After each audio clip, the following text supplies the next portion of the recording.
예수님 믿고 시대를 분별하며 사십니까? 우리는 이 세상이 어떻게 돌아가고 있는지, 이 세상의 특성이 무엇인지, 그리고 이 시대를 살아가는 사람들의 사고방식과 생활방식은 어떠한지 바로 알고 있어야 합니다. 그래야 그리스도인으로서 정체성을 잃지 않고 하나님의 뜻에 순종하며 살 수 있기 때문입니다. 예수님께서도 우리가 시대를 분별하며 살기를 원하셨습니다. 오늘 본문 누가복음 12장 56절에 다 같이 한 목소리로 읽어보겠습니다. 외식하는 자여, 너희가 천지의 기상은 분간할 줄 알면서 어찌 이 시대는 분간하지 못하느냐. 그러면서 예를 들어 말씀하셨죠. 너희가 구름이 서쪽에서 일어나는 것을 보면 소나기가 오리라 하고. 무슨 말씀입니까? 팔레스타인 지역은 서쪽에 있는 지중해로부터 습도가 높은 구름이 몰려오면 사람들이 야, 이제 비가 오겠다. 그러면 진짜 비가 왔지요. 또 남풍이 부는 것을 보면 심히 더우리라 하니 과연 그러하니라. 남쪽에 있는 아라비아 광야로부터 건조한 열풍이 불어옵니다. 그러면 사람들이 더위가 오겠다. 어김없이 더위가 찾아왔지요. 이렇게 기상은 잘 알아맞히면서도 시대는 왜 분간하지 못하느냐 하는 것입니다. 이 시대가 어떻게 돌아가는지, 사람들이 지금 무슨 정신으로 살아가고 있는지, 세상은 종말을 향해서 어디쯤 가고 있는지 무관심한 것에 대해서 주님이 안타까워 하신 것입니다. 심지어 예수님은 시대를 분별하지 못하는 사람들을 향해서 외식하는 자여 라고까지 질책을 하셨습니다. 외식이 무엇입니까? 속은 썩어 문드러 다 죽어 있는데 겉만 번지르하게 치장해서 살아있는 것처럼 하는 것 아니겠어요? 시대를 분별하지 않는 것은 영적으로 문제가 있다는 것입니다. 한마디로 너희가 이 세상을 더 사랑하기 때문에 다 죽은 자와 같다는 것입니다. 어느새 세상을 닮아 있기 때문에 너희가 시대에 대해 무관심한 것이 아니냐 하는 것입니다. 그러면서 신앙은 어느새 생명 없이 형식적인 것으로 변질되어 버리고 말았습니다. 외식하는 자여, 어찌 이 시대는 분간하지 못하느냐. 세월이 흘렀지만 우리는 지금도 여전히 말씀하시는 예수님의 탄식에 귀를 기울여야 하겠습니다. 그래서 이 시대를 분별하고 거기에 맞는 그리스도인의 삶을 살아갈 때 우리 신앙을 지켜나갈 수 있습니다. 과연 이 시대 정신을 우리는 어떻게 표현할 수 있을까요? 오늘날 시대를 한마디로 표현하자면 바로 통합이라고 이야기할 수 있습니다. 이것은 바벨탑의 재현이라고 할 수 있죠. 바벨탑은 인간 교만의 극치를 보여줍니다. 인간이 연합해서 감히 하나님의 자리까지 넘보다가 실패했던 사건이죠.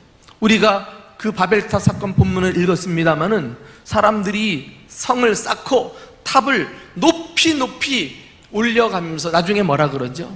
이 탑의 꼭대기를 하늘에까지 닿게 하자. 그리하여 우리의 이름을 퍼뜨리자. 여기에는 하나님에 대한 관심이 조금도 없습니다. 오로지 하나님의 자리를 인간들이 꿰차고 앉아가지고 하나님 없이 우리들의 힘으로 살아보자. 이것이 바벨탑 정신이 아닙니까? 그러다가 수포로 돌아가고 만 것입니다. 시간이 흘러 또다시 인간들은 바벨탑을 쌓고 인류 통합을 과시하고 있습니다. 오늘날은 모든 것이 이렇게 통합의 방향으로 나아가고 있다는 사실을 아십니까? 예컨대 국가와 국가가 통합을 합니다.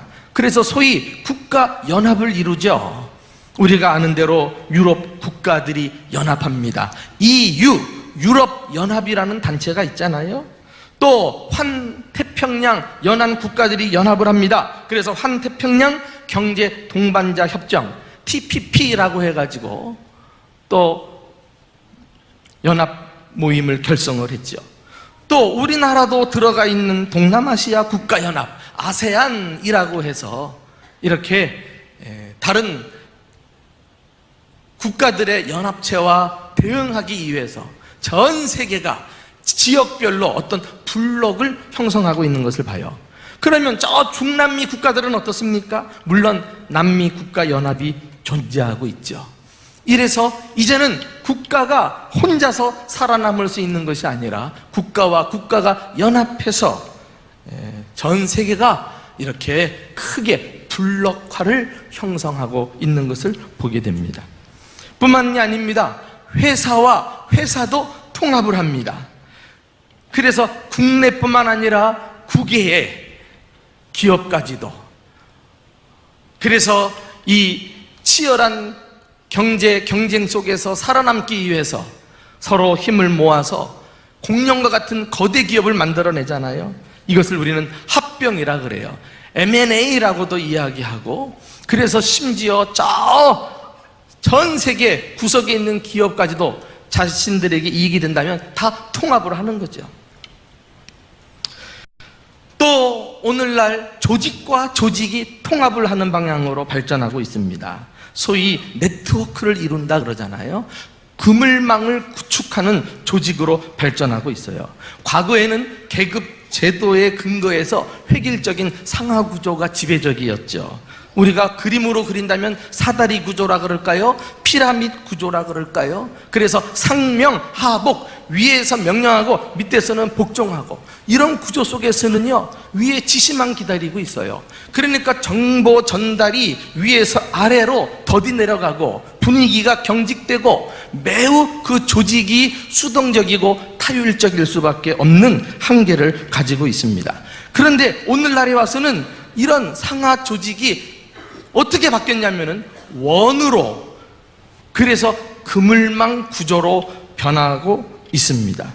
그래서 사람들이요, 정보를 교환하는 것도 위에서 아래로가 아니라 다방면으로 막 정보가 급속도로 확산되고 퍼져나가는 것 있지요.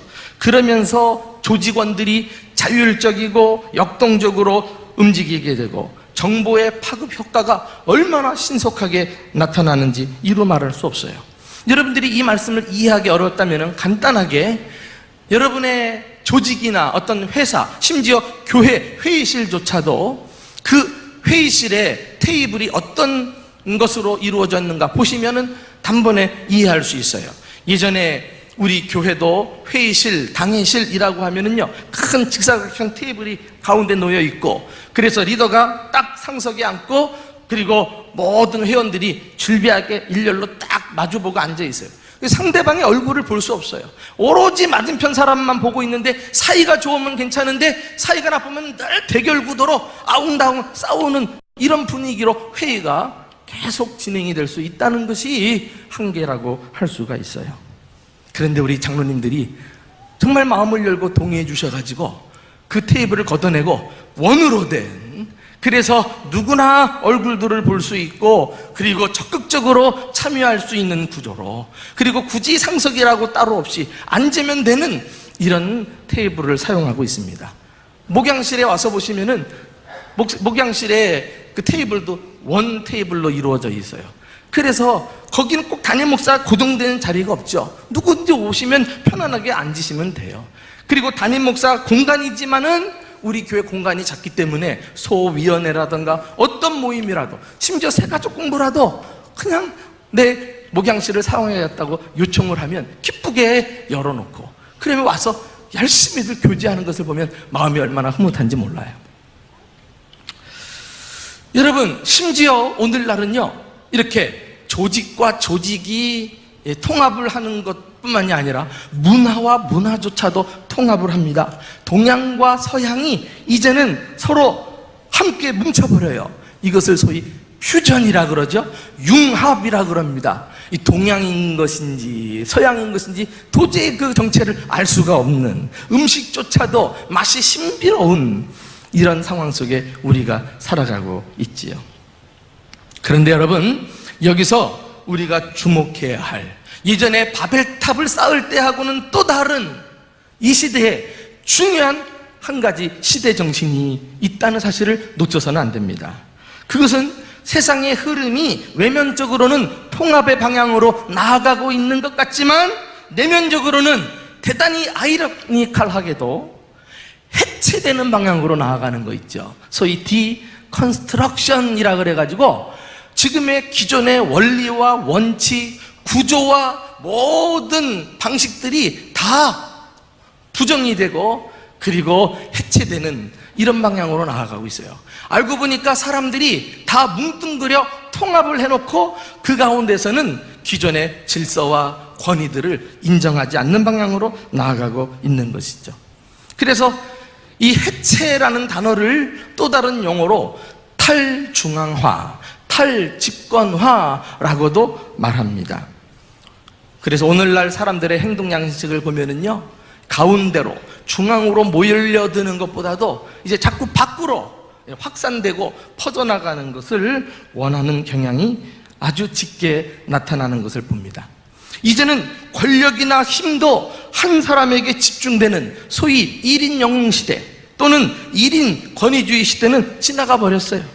사람들은 저마다 강한 욕구를 분출하기 시작했고요, 자신들의 욕구를 관철시키기 위해서 직접 적극적으로 나서가지고 참여하는 그런 행동하는 시대가 되었습니다. 그래서 대중 촛불 집회로부터 시작해서 1인 침묵 시위까지 참여하는 방법은 그 수도 얼마나 다양한지 몰라요. 이렇게 기존의 질서와 권위와 규율, 원칙 따위에 거부하는 현상이 일어나면서 그 반작용으로요, 사회, 문화, 예술, 종교 등등 생활 전반에 걸쳐서 사람들은 소위 다양성을 추구하게 되었다는 사실을 꼭 기억하시기 바랍니다. 여기 다양성이라는 중요한 용어가 나와요. 시대 정신의 특징이기도 한데 우리 한번 좀 따라해 볼까요? 다양성. 네, 과거에는 주로 둘 중에 하나를 선택하는 방식이 주로 많이 통했죠. 소위 양자택일을 해라 이랬어요. 그런데 이제는 꼭 둘 중에 하나가 아니라 여러 개 중에 한 가지도 아니에요.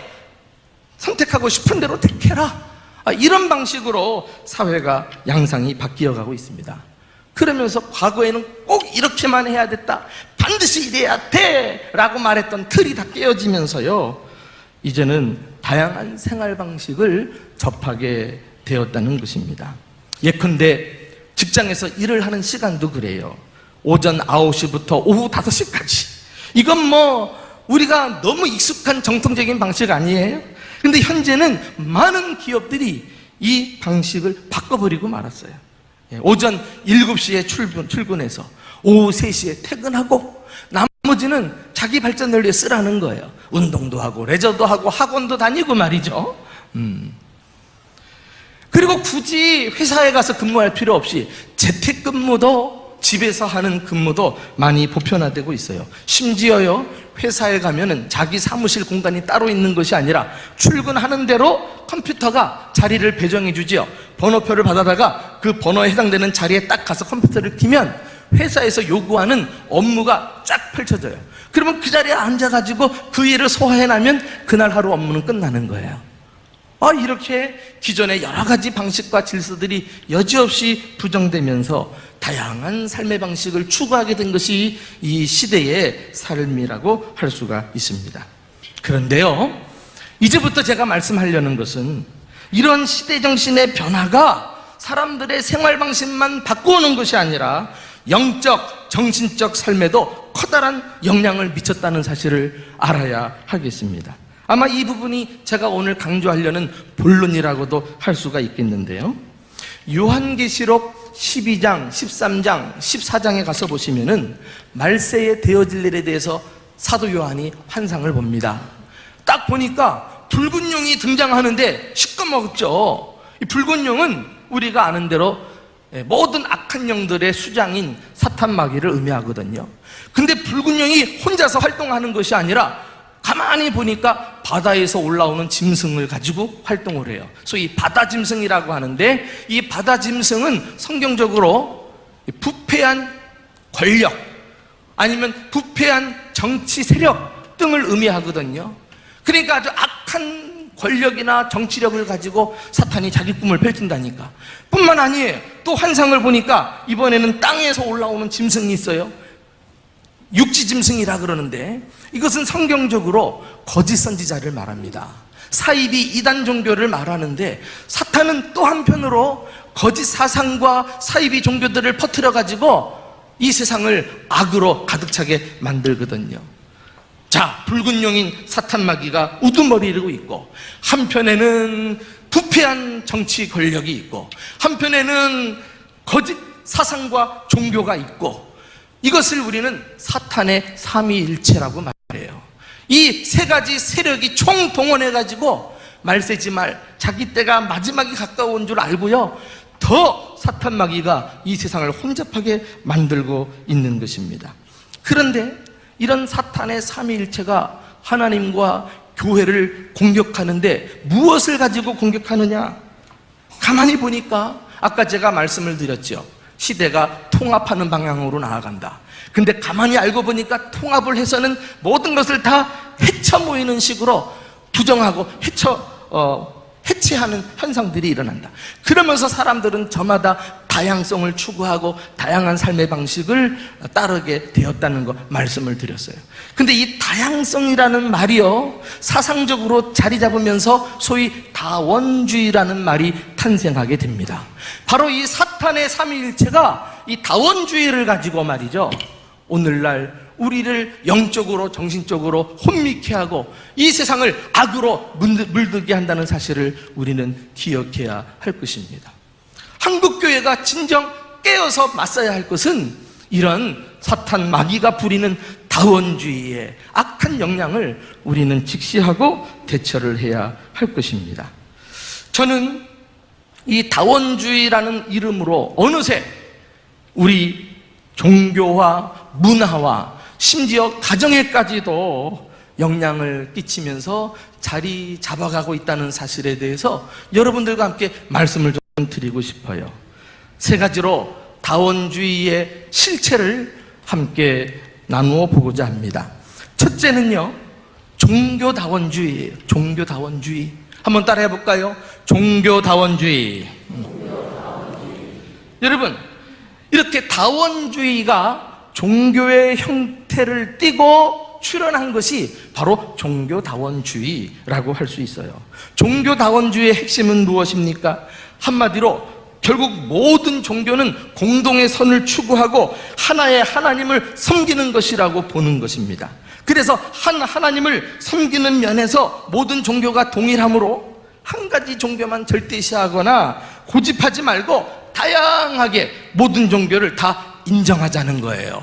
받아들이자는 거예요. 똑같으니까 종교들이. 불교도 하나님 믿고 회교도 유교도 하나님을 믿으니까 뭐로 가나 바로 가나 서울만 가면 되는 것처럼 하나님을 믿고 구원만 받으면 되는 거지 꼭 기독교만 믿어야 구원받는 거냐, 이렇게 회개망측한 논리를 펴고 있습니다. 그래서 그들의 속내는 종교다원주의를 주장함으로써 기독교가 유일한 종교라는 사실을 부정하려고 하는 데 있지요. 한마디로 하나님은 이야기하지만 예수님은 부인하는 거예요. 그래서 예수님을 통한 구원의 유일성, 그것은 배타적이다, 그건 너무 편협한 것이다, 이렇게 주장하면서 모든 종교는 형제요, 모든 종교는 같다, 이렇게 이야기해요. 그래서 실제로 말이죠, 막 불교의 성직자, 천주교의 성직자, 그리고 철없는 어떤 교회의 성직자까지 참여해가지고 종교 간의 대화를 한다, 뭐 이렇게 이야기하는데, 그거는 정말 이 종교다원주의가 밖으로 표출된 하나의 현상이라고 볼 수 있는데요. 그렇게 해서 어찌든지 예수 그리스도를 무력화시키고 복음의 능력을 사장시키려는 악한 사탄의 계계라는 사실을 우리는 기억해야 하겠습니다. 안타까운 것은 우리 시대가요, 이런 종교다원주의에 근거한 사상들이 막 책으로 만들어져 가지고 서점에 얼마나 많이 쏟아져 나오는지 몰라요. 심지어 대학생들은 자신들이 배우는 학교 교재가 이런 종교다원주의 사상에 근거해 가지고 집필이 되기 때문에 자기가 무슨 전공을 하든, 경제학을 하든 뭐 정치학을 하든 문화예술을 하든 사람들이 4년 동안 공부를 하고 나오면은요, 예수님만이 유일한 구주이십니다. 예수 믿어야 구원받습니다. 이런 얘기하면 콧방귀를 뀌고 말아요. 완전히 별 세상에 사는 사람들처럼 사상이 개조가 돼가지고 배출이 돼가지고 이제는 이 복음의 내용을 신뢰하지 못하는 이런 불상사까지 일어나고 만 것입니다. 여러분, 우리는 이 시대가 종교다원주의를 표방하고 그래서 기독교의 복음과 예수의 유일성을 부정하는 현실일지라도 그럴수록 교회는 더욱 깨어서 말씀으로 무장하고 진리로 싸우고 오직 예수 그리스도의 복음을 가지고 승리하는 저와 여러분 될 수 있기를 예수님의 이름으로 축원합니다. 두 번째, 우리는 뉴 에이지 운동을 말씀을 드릴 수 있어요. 다원주의가 문화의 옷을 입고 등장한 것이 바로 이 뉴 에이지 운동입니다. 앞서 말씀드린 종교다원주의가 종교의 다양성을 추구하자라는 의도라면은 이 뉴 에이지는 문화의 다양성을 누려보자고 하는 것입니다. 이 뉴 에이지 운동은 앞서 말씀드린 대로 동양의 문화와 서양의 문화가 이렇게 믹스된 거예요. 혼합된 거예요. 그래서 정체불명의 그런 문화들이 우리 사회에 이제 계속 등장을 하게 되는 것이죠.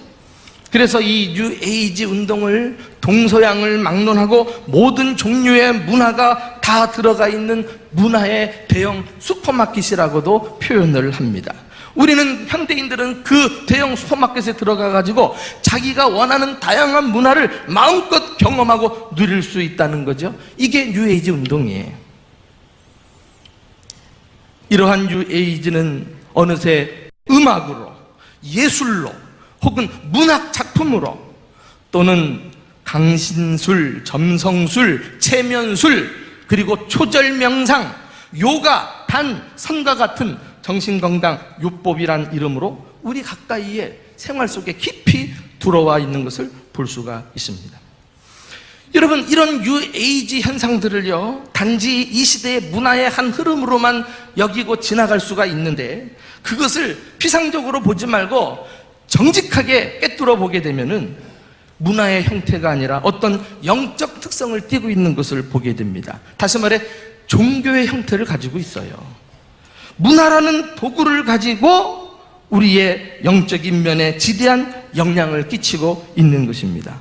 그러니까 우리 그리스도인들일수록 이 뉴 에이지에 대한 경각심을 갖지 않고 섣부르게 접근했다가는 그 영혼이 치명적인 손상을 입을 수가 있는 것입니다. 여러분, 뉴 에이지가 무슨 뜻이에요? 뉴 에이지, 새로운 시대를 열어가자는 거 아니겠어요? 기독교를 겨냥해서 지금까지는 기독교 중심의 시대를 이야기했다면 이제는 기독교가 아니라 인간이 주인 되는 인간 중심의 새 시대를 만들어 보자는 거예요. 이게 뉴 에이지 운동이에요. 그런데 아까도 말씀드린 대로 동서양의 사상과 문화가 믹스되면서 그 뉴 에이지의 사상 기반은 범신론에 기초를 두고 있습니다. 여러분, 범신론이 뭐예요? 모두가 신이라는 거예요. 거기에 인간도 자신이 가진 지혜와 능력을 가지고 구원에 이를 수 있게 된다는 것입니다. 그래서 실제로요, 뉴 에이지를 영적인 측면에서 연구하는 사람들 얘기를 들어보면 그것이 음악이든지 아니면은 정신건강 요법이든지 어떤 일정한 수준에 올라가면 어떤 단계에서 신비현상을 체험하게 된다고 말합니다. 실제로 뉴 에이지 운동의 고수들은요, 유체이탈, 기독교 용어로 말하면 입신이라고도 할 수가 있겠는데 유체이탈을 경험하기도 하고요, 공중부양을 경험하기도 하고 어떤 계시를 받아서 적기도 하고요, 영적인 존재와 교류가 일어나고 예언을 말하기까지도 하는 것을 볼 수가 있어요. 이렇게 뉴 에이지 운동이 단순한 문화의 흐름인 줄 알았는데 문화의 차원을 뛰어넘어 영적인 세력과 감화의 형태로 나타나기 때문에 많은 사람들이 그런 것을 보고 경험하면서 미혹을 받아가지고 잘못된 영적인 길에 들어서게 되는 것입니다. 요가를 예를 들어볼까요? 여러분, 요가가 무엇입니까? 요가는 뭐 거두절미하고 인도의 힌두교 수도사들이 주로 행했던 수행 방법입니다. 그들의 종교 의식이에요. 그래서 자신들 안에 있는 잠재력을 일깨우고 신의 경지에 이르게 하는 몸부림이 요가로 나타나는 것입니다. 그래서 나중에 저도 요가하는 강습을 받는데, 나중에 딱 강사가 요가를 마칠 때 어떻게 마치던가요? 그렇지, 이러고 마친다고, 이러고 뭐 합장을 하는지. 그러니까 그 기본 전제도 성경적이지가 않고, 또 잘못된 사상에 기반을 둔 이 요가를 우리가 건강을 돌본다는 이유로, 또 마음의 평안을 찾는다는 이유로 굳이 그리스도인들이 그런 것들을 가까이 하고 심취할 필요가 있는가 하는 것은 우리가 한번 고민을 해볼 필요가 있어요. 근데 저는 압니다. 자기 몸이 너무 허약한데 여러 가지 운동을 해보다가 요가를 만나가지고 요가가 딱 자기 몸에 맞는 사람이 있어요. 실제 건강도 해지고요. 내가 그런 사람에게 당장 요가 때리치라고 정지하려고 말하는 것은 아니에요.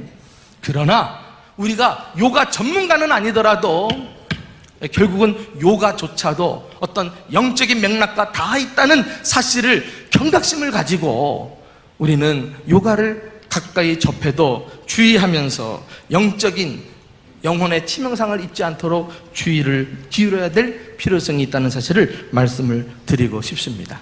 그리고 굳이 우리가 뭐 요가를 통해서 하기보다도 우리가 건강하게 돌볼 일이 참 많이 있잖아요. 그런 방법들을 가지고 스스로 좀 다시 건강을 관심을 기울일 수 있으면 좋겠습니다. 마지막으로, 오늘날 이 다원주의는 성의 평등으로도 나타난다는 사실을 아십니까? 성에 있어서 다원화가 이루어지고 있다는 거예요. 그래서 이 다원주의가 나타나는 또 다른 영역이 놀랍게도 가정입니다. 가정. 남자와 여자가 결혼해서 가정을 형성하는 것이 가장 성경적이고 전통적인 모델임에 틀림이 없잖아요. 그런데 이제는 남자와 여자가 아니고 남자와 남자, 여자와 여자가 동성간에 결혼해서 가정을 이루는 쪽으로 변화가 일어나고 있는 거 여러분 아시잖아요. 이미 많은 유럽 국가들과 심지어 미국의 여러 주들에서는 동성혼을 합법화해서 법으로 보장해주고까지 있어요. 몇 년 전에 미국의 어떤 목사님이 한 교회에 새로 부임을 했습니다. 성도들이 새로운 목사님 환영하고 맞이하려고 아침부터 이사가 오는데 나가 있었죠. 목사님이 성도들을 보자 사모라고 소개를 하는데 인사하려고 하고 보니까 아이고 막 털이 송송송 나 있는 남자가 아니에요. 그걸 보고 성도들이 기겁을 해가지고 상처받고 교회를 떠났다는 거 아닙니까? 여러분, 안타깝게도 미국 교회마저도 어떤 교단에서는 동성애를 인정하고 동성애하는 사람에게 목사 안수를 주도록 그렇게 제정을 해버리고 말았어요. 법을. 성경은 타락한 인간의 재성을 언급하면서 그 한 가지 예로 바로 이 동성애를 들고 있습니다. 자, 로마서 1장 27절 다 같이 한 목소리로 읽어보실까요? 자, 시작. 그와 같이 남자들도 순리대로 여자 쓰기를 버리고 서로 향하여 음욕이 부릴 듯하며 남자가 남자와 더불어 부끄러운 일을 행하여 그들의 그릇됨에 상당한 보응을 그들 자신이 받았느니라. 여러분, 동성애는 부끄러운 일입니다. 그리고 동성애는 하나님이 진노하시고 반드시 심판을 받게 돼 있습니다.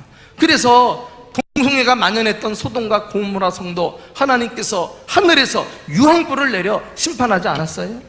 그런데 사람들이 말세가 되니까 얼마나 악해져 가는지 그 일조차도 부끄러운 줄 모르고 버젓이 동성혼을 드러내놓고 그것을 정당화하려고 하고 있는 것입니다. 안타까운 것은 실제로 이에 동조하는 국회의원들 또 국가 지도자들이 나서가지고 동성애를 인정해주고 또 동성혼을 합법화하려는 움직임이 일어나고 있어요. 이미 우리 사회 지역마다 마치 대단한 문화유산 축제처럼 동성애 축제가 자리 잡고 있잖아요. 해마다 서울에서부터 해가지고 저 부산, 대구, 그리고 어디까지? 대전까지 여러분. 아마도 동성애와 동성혼을 주장하는 사람들은 성소수자의 인권도 보호받아야 한다는 주장을 이야기할 수 있어요. 실제로 말이죠, 오늘날 이 문제로 인해서 가정마다 기성세대인 부모님과 자녀 세대들이 서로 분쟁하고 다투는 거 아셔요? 대학생 자녀들, 청소년 자녀들이 엄마 아빠는 무조건 잘못됐다고 믿어하지 마세요. 내 친구가 동성애자인데 얼마나 힘들게 사는 줄 알아요? 뭐 이렇게 얘기를 해버리는 거예요. 그런데 여러분, 우리가 꼭 기억해야죠. 우리가 동성애자를 정죄하는 게 아니잖아. 그들을 우리가 무시하는 게 아니잖아. 그들을 사랑으로 어떻게 끌어안고 바르게 우리가 그들을 지도할 수 있을까를 고민하는 거지요. 그러면서 그들이 범하는 동성애, 동성혼은 우리가 마땅히 하나님이 인정하지 않는 범죄로 알고 우리가 그런 부분을 지적하고 바르게 잡아주는 노력을 해야 되는 거 아니겠어요? 이 값싼 동정심에 매여가지고 이 중요한 기준을 우리가 놓치고 이 사회가 혼란해지게 된다면 그 책임 누가 지겠느냐 말이에요. 이런 동성애, 동성혼을 주장하는 사람들은요, 그들이 자주 사용하는 용어가 있어요. 법제화까지도 하려고 하는 움직임이 있는데 소위 성평등이란 용어를 즐겼습니다. 성평등. 그 평등을 명분으로 해가지고 딱 법제화 시켜버리면은 그 얼마나 듣기 좋아요. 마땅히 표를 주지 않겠어요? 그런데 그 성평등이라는 용어 속에 얼마나 악한 계략이 숨어 있는 줄 알아요? 그럴듯한 용어인 것 같지만은 이 성평등이라는 말이 얼마나 위험한 발상인지 몰라요.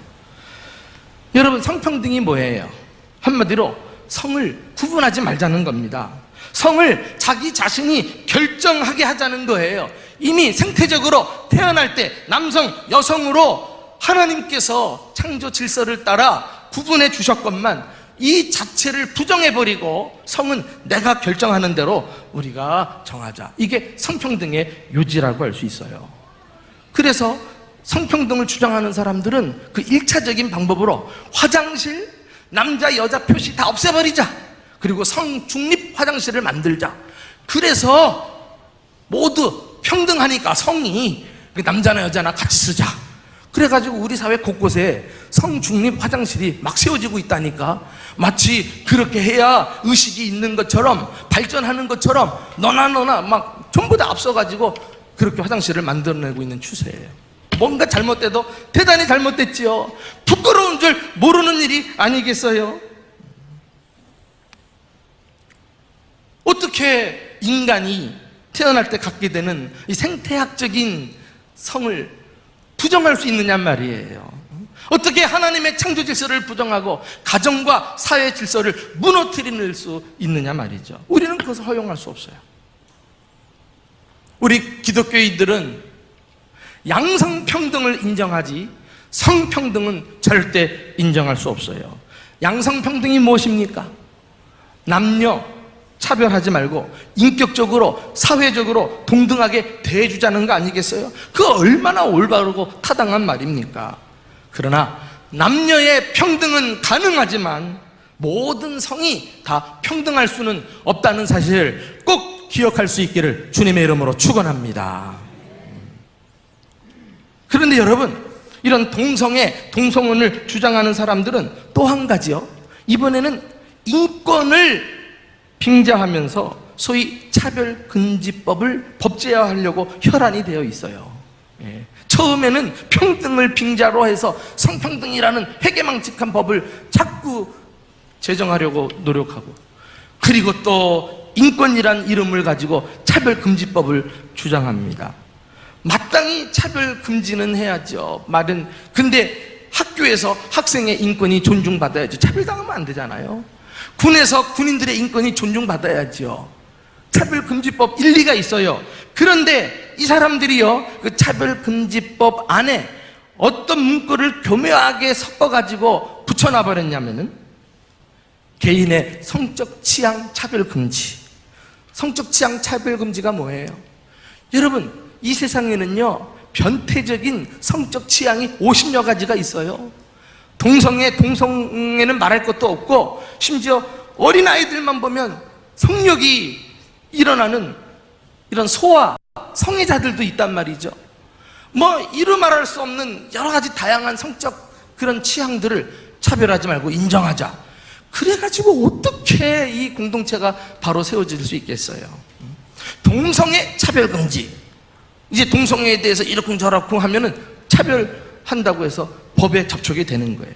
심지어 종교도 차별 금지. 이걸 자꾸 법제화 시키려고 하니까 이게 법으로 통과돼 버리면 목사라도 공경원이 예수만이 유일한 구세주입니다 라고 말하는 순간 다른 종교를 차별하게 되는 거니까 이게 법에 딱 걸려들고 마는 거예요. 실제로 불합화에서 미국에서 일어나고 있는 현실이기도 한 것입니다. 생각해 보세요. 여러분, 차별금지법이 법제화되면은 성경은 불법이 되는 거고 교회는 불법 집단이 되고 마는 것입니다. 학교에서는 더 이상 전통적인 결혼관에 대해서 가르칠 수 없어요. 성교육 시간에는 버젓이 동성 간의 성관계에 대해서도 가르쳐야 하는 불상사가 일어나고 말아요. 군에서는 동성애자들을 제재할 방법이 없어지고 마는 것 아니겠어요? 최근에 영국의 기독교 변호사인 안드레아 윌리엄스라는 여사가 한국을 방문했어요. 지금 한국 사회가 이 성평등법, 차별금지법 때문에 기독교의 강력한 반발로 이 법이 지금 자꾸 지연되고 있다는 이런 상황을 전해 듣고 영국이 앞서 경험한 사례를 가지고 한국에 와서 한국 교회를 향해 일침을 가했습니다. 한국 교회 여러분, 성평등법과 차별금지법을 법제화를 막지 못하면 교회가 세상에 짓밟히게 되고 성도들은 교회를 떠나게 될 것입니다. 그러면 2만 명 넘게 파송했던 해외 선교사들은 다 철수하게 됩니다. 앞서 영국은 성평등법 통과 후에 출석 교인이 2%가 안 될 정도로 교회가 급속도로 몰락했고 더 이상 선교사를 내보낼 능력이 없어서 현지에서 빠른 속도로 철수하고 있는 실정입니다. 지금 한국 교회는 유능한 일꾼들을 선교사로 내보내지 말고 한국 교회에 남아서 차별금지법을 반드시 막아야 합니다. 이렇게 이야기를 했어요. 최근 국회 헌법개정특별위원회를 통한 개헌 논의가 활발하게 논의가 이루어지고 있지요. 제가요 2부 예배 설교를 마치고 3부 예배 오기 전에 문자를 따르릉 해가지고 문자가 왔다는 표시가 떠서 읽어봤더니 더불어민주당에서는 어제 26일 당 워크숍을 했는데 거기서 성평등과 동성애 합법화를 당론으로 정했다는 거 아니겠어요? 어떻게 책임지려고 말이죠? 그것에 대해서 바로나 알고나 있는 거냔 말이죠. 우리는 성평등법과 차별금지법이 통과되지 않도록 법으로 제정되지 않도록 기도하면서 힘을 모아야 할 것입니다. 우리 상반기에도 우리가 함께 서명해서 명부를 올려드리기도 했는데 이제 다시 한번 교회가 필요하다면 서명하고 우리가 적극적으로 제재하는 일에 참여해서 이 땅에 하나님의 뜻이 이루어지고 어두워진 세상을 진리로 밝히는 저와 우리 교회와 성도들이 될 수 있기를 예수님의 이름으로 축원합니다.